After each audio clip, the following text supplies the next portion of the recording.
Hello everybody, आप सबका welcome करता हूं आज की इस वीडियो में। आज इस वीडियो में हम कवर करेंगे मॉड्यूल नंबर 5, जिसके अंदर चैप्टर रहेगा 5.2 जो बेस्ड है पेज सेटअप के ऊपर। ज़्यादातर स्टूडेंट्स मेरे से ये पूछते हैं कि सर हम डेटा मेंटेन कर लेते हैं, लेकिन जब प्रिंटिंग का टाइम आता है तो जो प्रिंट आउट आता है वो हमारा डिज़ायर्ड आउटपुट लेके नहीं आता, राइट। तो इस वीडियो में आज हम सारी की सारी चीज़ें कवर करेंगे जो प्रिंट आउट से रिलेटेड होंगी, पेज सेटअप से रिलेटेड होंगी, राइट। चलिए इस वीडियो को शुरू करते हैं। सबसे पहले हमें एक्सेल में ये समझना होगा कि हमारा एक पेज कितना बड़ा होता है और हमारा पूरा डेटा कितने पेजेस में आ रहा है, राइट। उसके लिए हमें क्या करना है, सिंपली पहले फाइल पे जाना है और यहाँ पे जाके जैसे ही हम प्रिंट पे क्लिक करेंगे हमारे सामने प्रिंट प्रीव्यू आ जाएगा और नीचे यहाँ पे हमें नज़र आ जाएगा कि हमारे टोटल कितने पेजेस प्रिंट हो रहे हैं। अगर उसके बाद हम देखना चाहें कि डेटा कैसे प्रिंट हो रहा है तो यहाँ पे 1 बाय 1 करके आप देख सकते हैं कि इस फॉर्म में हमारा डेटा जो होगा वो प्रिंट होगा। पहले हमें समझना होगा कि हमारा स्क्रीन के ऊपर एक पेज की विड्थ कितनी है और हाइट कितनी है। ये कैसे पता चलता है, जब भी अपना डेटा मेंटेन कर लेते हैं और फाइल में जाके एक बारी प्रिंट निकाल लेते हैं तो आपको ये देख रहे हो कि डॉटेड लाइन बन जाती हैं। इससे ये गाइडलाइंस होती हैं, इससे हमें पता चल जाएगा कि हमारा पेज की एक विड्थ क्या है और इसकी हाइट क्या है। जैसे कि आप यहाँ पे देख पा रहे हो कि एक पेज मुझे इतना नज़र आ रहा है। अगर आपको ऐसे देखने में कंफर्टेबल फील होता है तो हम ऐसे देख सकते हैं, या फिर इसके लिए हम व्यू में जा सकते हैं और व्यू में जाके यहाँ पे पेज लेआउट आता है। यहाँ भी आप देख सकते हैं कि हमारा एक पेज कितना बड़ा है और उसके ऊपर कौन सा डेटा प्रिंट होने वाला है। जैसे हम यहाँ पे इसको थोड़ा सा जूम आउट करेंगे, पेज नंबर 1 2 3 4 ऐसे करके आप काफ़ी सारे पेजेस यहाँ पे देख सकते हैं, राइट। अब बात आती है कि सर इसके अंदर प्रिंट आउट का सीक्वेंस क्या होता है, यानी कि पहले ये प्रिंट निकलेगा, उसके बाद ये वाला निकलेगा या ये वाला निकलेगा। उसके लिए हमें क्या करना होगा, 2 ऑप्शन है। आप फाइल में जाइए, प्रिंट पे जाइए और यहाँ पे नीचे लिखा आता है पेज सेटअप, आप इस पर क्लिक कर दीजिए, आपके पास एक ये विंडो अपीयर हो जाएगी। या फिर ये सेम सेटिंग पेज लेआउट में जाके प्रिंट टाइटल्स पे जाएंगे तब भी आपको यहाँ पे मिल जाएगी। तो सबसे पहले हम यहाँ पे देखते हैं कि पेज ऑर्डर, यानी कि पेज का प्रिंटिंग ऑर्डर क्या रहने वाला है। तो यहाँ पे by default over then down पे सिलेक्टेड है। इसका मतलब क्या हुआ कि पहले ये वाला निकलेगा, उसके वजह से आप यहाँ पे देख पा रहे हो यहाँ पे ये Z फॉर्म बन रही है, यानी कि पहले ये वाला पेज प्रिंट आउट में आएगा, फिर ये आएगा। अगर उसके बाद डेटा नहीं है तो वो नीचे चला जाएगा, फिर इसको प्रिंट निकालेगा, फिर इसको निकालेगा। तो इसका मतलब यहाँ पे डेटा पहले ये प्रिंट होगा, फिर ये होगा, फिर ये होगा, फिर ये, फिर ये। इस तरीके से ये प्रिंट आउट निकलने वाला है। तो हमें क्या करना है, अगर हम इसको चेंज करना चाहते हैं तो इसको डाउन देन ओवर भी कर सकते हैं। इससे क्या होगा कि पहले ये पेज प्रिंट में आएगा, फिर ये आएगा, फिर ये, फिर ये, फिर ये, राइट। आई थिंक ये बात आपको क्लियर हो चुकी है। पहली प्रॉपर्टी को समझते हैं। सबसे पहले शीट हमारे पास आता है। देखो यहाँ पे शीट है, header and footer, margins and page layout. आज हम ये चारों बातें कवर कर लेंगे। शीट के अंदर जाते हैं, सबसे पहले प्रिंट एरिया आता है। प्रिंट एरिया का मतलब क्या होता है कि आप क्या पूरा डॉक्यूमेंट प्रिंट करना चाहते हैं, किसी पर्टिकुलर एरिया को प्रिंट करना चाहते हैं। तो उसके लिए आपको क्या करना है, बस यहाँ पे क्लिक करना है, अपने डेटा को सिलेक्ट करना है जिसका आप प्रिंट आउट निकालना चाहते हो। सिर्फ मेरे को इतना हिस्से का प्रिंट चाहिए, मैंने यहाँ पे किया क्लिक और यहाँ पे प्रिंट प्रीव्यू पे क्लिक किया तो आप यहाँ पे देख पाएंगे कि सिर्फ उतना ही डेटा प्रिंट होगा। नीचे आप देख पा रहे हैं कि 1 of 1, यानी कि सिर्फ एक ही पेज है और इस पर ये डेटा प्रिंट होने वाला है। इसके बाद अगर हम बात करें इसके अंदर दूसरे ऑप्शन की, तो वो होने वाला होता है row to repeat at top and column to repeat at left, right. तो पहले प्रिंट एरिया को मैं यहाँ से हटा देता हूँ, मुझे नहीं चाहिए। रो टू रिपीट एट टॉप, यानी कि इसका मतलब क्या हुआ, अब जैसे एक बारी प्रिंट प्रीव्यू हम देखते हैं, यहाँ पे आप देख रहे हो यूथ कंप्यूटर एकेडमी और यहाँ पे ये हेडिंग बनी हुई है। लेकिन हम जैसे ही नेक्स्ट शीट पे जाते हैं, यहाँ पे हेडिंग बनी हुई है, लेकिन उसके आगे वाली शीट पे जाते हैं, यहाँ पे भी हेडिंग बनी हुई है, लेकिन जैसे ही अगले वाले पे गए अब ऊपर से हेडिंग गायब हो गई। अगर आप चाहते हो कि ये हेडिंग आपकी हर पेज पे आपके डेटा के साथ साथ चले तो आपको क्या करना है, प्रिंट टाइटल्स पे जाना है। यहाँ पे रो टू रिपीट लिखा हुआ है, यहाँ पे आप क्लिक करके जोन सी रो आप चाहते हैं कि हर पेज पे ऑटोमेटिकली फिट हो जाए डेटा के साथ, उसको सिलेक्ट कर लो। जैसे कि इन दोनों को मैंने सिलेक्ट कर लिया और मैंने यहाँ किया ओके।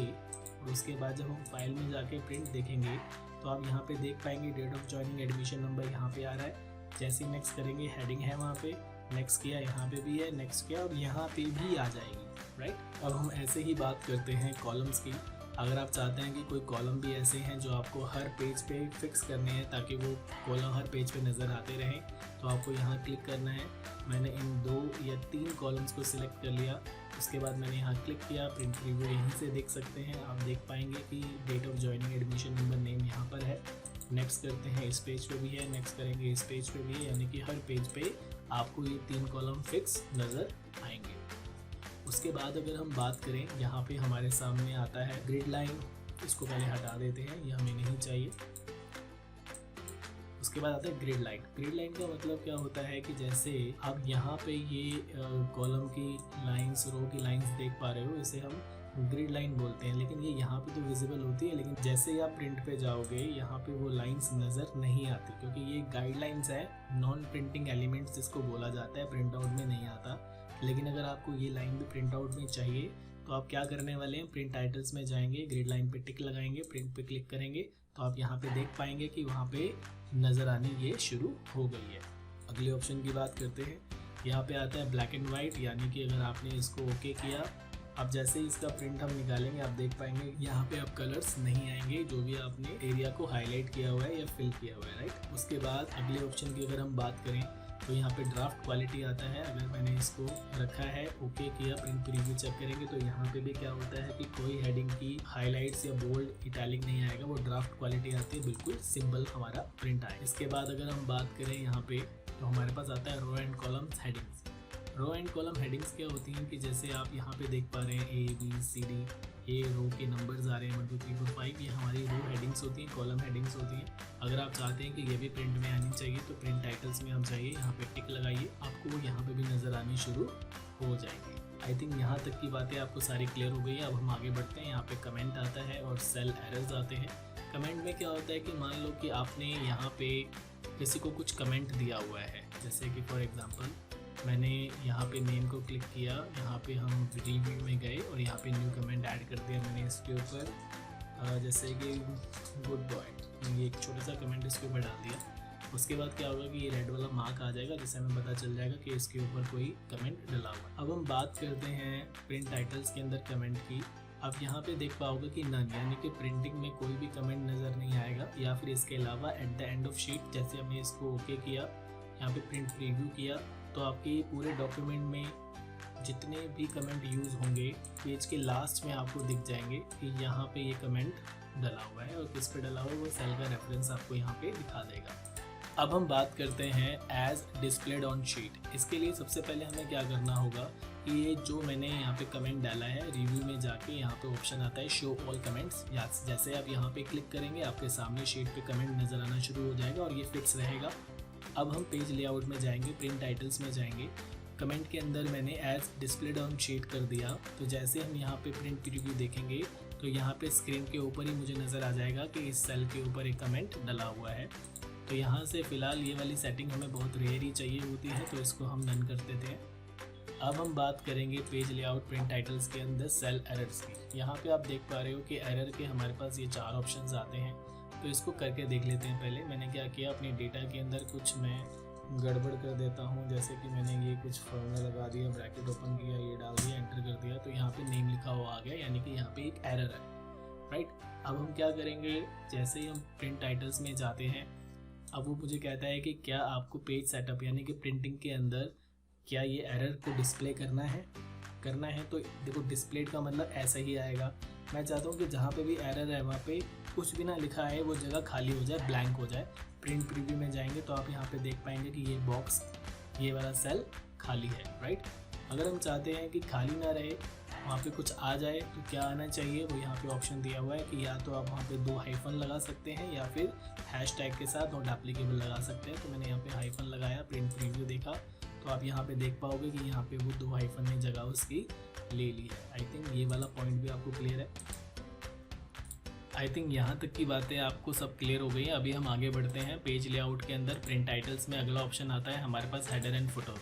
हेडर एंड फुटर पे हमारा एक अलग से वीडियो स्पेशल आने वाला है, राइट। तो आज हम यहाँ पे डिटेल में नहीं, ऊपर से बात कर लेते हैं। हेडर एंड फुटर क्या होता है। हेडर का मतलब होता है पेज का टॉप पोर्शन और फुटर का मतलब होता है पेज का बॉटम पोर्शन। आप यहाँ पे कुछ चीज़ों को फिक्स कर सकते हैं। किस तरीके से, हेडर में अभी हम जाएंगे तो यहाँ पे नल लिखा हुआ आ रहा है, यानी कि हेडर में अभी कोई भी चीज़ नहीं है।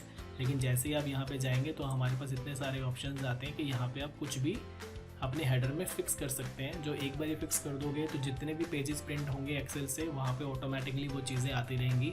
जैसे यहाँ पे पेज नंबर डाल सकते हैं, ये अकॉर्डिंग टू पेज चेंज होगा। यहाँ पे मैंने पेज नंबर 1 को चूज़ कर लिया, यानी कि जो भी शीट हो उसका जो भी पेज नंबर हो वो ऑटोमेटिकली रिफ्लेक्ट हो जाना चाहिए। और मैंने फुटर में क्या किया, यहाँ पे मैंने बता दिया कि मेरा फाइल की लोकेशन क्या है। जैसे कि ये यहाँ पे आप देख पाओगे कि मैंने जैसे कि ये फाइल मेरी कहाँ सेव है, डी ड्राइव के अंदर मेरे नाम का फोल्डर है जहाँ पे मैं अपने कंटेंट को सेव करता हूँ। इससे बेनिफिट क्या मिलता है कि अगर हम अपनी फाइल की लोकेशन भूल जाते हैं तो प्रिंट आउट में देख के हमें पता चल जाएगा कि ये फाइल कहाँ पे हमारी सेव है। जैसे हम प्रिंट प्रीव्यू देखेंगे तो यहाँ पे आपको नज़र आ जाएगा पेज नंबर 1, और अगर हम नीचे जाएंगे तो नीचे हमारे को पेज की उस फाइल की लोकेशन पता चल जाएगी। जैसे हम नेक्स्ट करेंगे तो यहाँ पे आप देख पाएंगे कि वो तो फिक्स है, लेकिन ऊपर हमारा जो पेज 1 था वो पेज 2 में चेंज हो चुका है। अब हम बात करते हैं आगे इसके अंदर प्रिंट टाइटल्स के अंदर हम चलेंगे। हेडर फुटर हमें समझ में आ गया। मार्जिन की बात करते हैं। सबसे पहले प्रीव्यू में चलते हैं। हमें समझना होगा कि मार्जिन्स होते क्या हैं। यहाँ पे मैंने यहाँ पे क्लिक किया शो मार्जिन्स का, तो आप यहाँ पे देख पा रहे हैं कि हमारा जो पेज है एक्चुअल में है तो इतना बड़ा, लेकिन प्रिंट आउट सिर्फ इतने हिस्से में ही आ रहा है। बाकी का जो ये खाली एरिया है इसे हम मार्जिन कहते हैं। मार्जिन के अंदर ये जो पोर्शन है ये हमारा हेडर का होता है। अगर हम नीचे जाएंगे तो ये वाला पोर्शन हमारा फुटर का होता है। तो हम क्या कर सकते हैं, यहाँ से अपना प्रिंट टाइटल्स में जाके मार्जिन की सेटिंग कर सकते हैं कि टॉप लेफ्ट राइट से हमें कितना चाहिए, हेडर एंड फुटर का हाइट वगैरह हमें कितनी रखनी है वो यहाँ से हम सेट कर सकते हैं। उसके बाद सेंटर टू पेज होना चाहिए, वर्टिकल होना चाहिए, उसकी भी सेटिंग आप कर सकते हैं। अभी हम बात करेंगे यहाँ पे पेज की। पेज के अंदर हमारे पास आता है ओरिएंटेशन। ओरिएंटेशन के हमारे पास आता है जैसे कि पोर्ट्रेट्स की लैंडस्केप। हम पोर्ट्रेट और लैंडस्केप क्या होता है, जैसे कि मान लो ये हमारे पास एक पेज है जो आप यहाँ पे देख पा रहे हो। अभी ये जो ऐसे वर्टिकली होता है इसको हम पोर्ट्रेट कहते हैं। लेकिन अगर कोई बोले कि सर मुझे जो प्रिंट आउट चाहिए ना वो लैंडस्केप में चाहिए, यानी कि चौड़ाई में चाहिए, तो उसके लिए क्या करें, हमें क्या करना होगा, पेज लेआउट में जाएंगे, प्रिंट टाइटल्स में जाके पेज पे जाके मुझे क्या करना है, यहाँ पे सेटिंग को चेंज कर देना है, पोर्ट्रेट की जगह लैंडस्केप पे कर देना है, जिससे मेरी जो शीट होगी वो लैंडस्केप मोड में आएगी, यानी कि चौड़ाई में आएगी, राइट। उसके बाद अगर हम बात करें तो यहाँ पे हमारे पास एक ऑप्शन आता है जिसको हम बोलते हैं स्केलिंग। स्केलिंग का मतलब क्या होता है, जैसे कि आप यहाँ पे प्रिंट प्रीव्यू देखते हैं कि हमारे पास एक शीट के अंदर बैच तक का डेटा आ रहा है, लेकिन अगर हम चेक करें लेकिन हमारे पास बैच से आगे टीचर स्टेटस वगैरह भी है। अगर मैं चाहता हूँ कि ये वाला एरिया भी इसी शीट में एडजस्ट हो जाए तो हमें क्या करना होगा, प्रिंट टाइटल्स में हम जाएंगे, यहाँ पे पेज में जाएंगे और एडजस्ट टू 100% है, इसको 80% करेंगे। जैसे 80% करके प्रीव्यू करेंगे तो आप देखेंगे कि बैच के साथ टीचर एंड फीस स्टेटस भी आ गया है। अगर हम इसको और एडजस्ट कर लें यहाँ से तो हो सकता है कि धीरे धीरे हमारा पूरा का पूरा डेटा एक ही शीट पे प्रिंट हो जाए। लेकिन यहाँ पे एक चीज़ होती है कि अगर पूरा डेटा एक ही शीट पे फिट होगा तो फ़ॉन्ट साइज़ थोड़ा कम होगा, यानी कि हमारा डेटा हमें थोड़ा सा छोटा छोटा नज़र आएगा। ये अपने अकॉर्डिंग आप कर सकते हो जितना भी परसेंटेज आपको चाहिए। अब हम बात करते हैं फिट टू की। फिट टू का मतलब क्या होता है, जैसे कि मैं चाहता हूँ कि अभी मेरा डेटा जो प्रिंट हो रहा है वो कितने पेजेस में हो रहा है, 6 पेजेस में हो रहा है। मैं चाहता हूँ कि नहीं, सारा का सारा डेटा थोड़ा सा छोटा करके आप एक ही पेज पे फिट कर दो। तो उसके लिए आपको क्या करना होगा, पेज लेआउट में जाएंगे, प्रिंट टाइटल्स में जाएंगे, पेज में जाएंगे और यहाँ पे फिट टू पे क्लिक करके मैंने 1 पेज वाइड कर दिया और 1 पेज टॉल कर दिया। अब जैसे मैं इसको प्रिंट प्रीव्यू पे क्लिक करूँगा तो आप यहाँ पे देख पाएंगे कि मेरा पूरा का पूरा डेटा एक ही पेज पे फिट हो गया है, राइट। यहाँ तक की बातें आपको क्लियर हो गई हैं। अभी हम आगे बढ़ते हैं, प्रिंट टाइटल्स में चलते हैं, पेज पे चलते हैं। अभी आता है पेपर साइज़। पेपर साइज़ का मतलब क्या होता है कि आप कौन से साइज़ की शीट अपने प्रिंटर में डाल रहे हैं, वही साइज़ की शीट आपको यहाँ पे अपनी सिलेक्ट करनी होती है। मार्केट में ईजिली कौन सी अवेलेबल है, लेटर, लीगल एंड A4, इन तीनों में से कोई भी आप यूज़ ज़्यादातर कर सकते हैं क्योंकि ये शीट छोटे वाले प्रिंटर पे प्रिंट हो जाती हैं। तो मैंने इसको अभी बाय डिफ़ॉल्ट लेटर पे था तो लेटर पे रखते हैं। प्रिंट की क्वालिटी आपकी 90 dpi, ये बिल्कुल ठीक है। और पेज नंबर ऑटोमेटिकली जो भी आपका चल रहा है सीरीज़ उसके अकॉर्डिंग आना शुरू हो जाएगा। अभी यहाँ से हम ओके कर देते हैं। आई थिंक यहाँ तक की बातें आपको सारी क्लियर हो गई हैं। इस वीडियो को यहीं फिनिश करते हैं, अब मिलेंगे नेक्स्ट वीडियो में। Till the time keep learning and keep practising. Bye, take care.